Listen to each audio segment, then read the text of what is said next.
Felipe Ponce, kata Checo López. Y por ahí busca juga hujan Vinicius. Mana kita pilih kuatkah? Nanti mau pilihkan.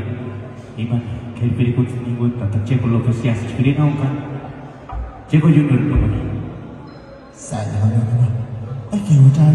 Aku cari dengan bilaman kau percuma. Saya sendiri bilang, ya wakar kamu pasti.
explosión de talentos, dando como resultado una interpretación magistral.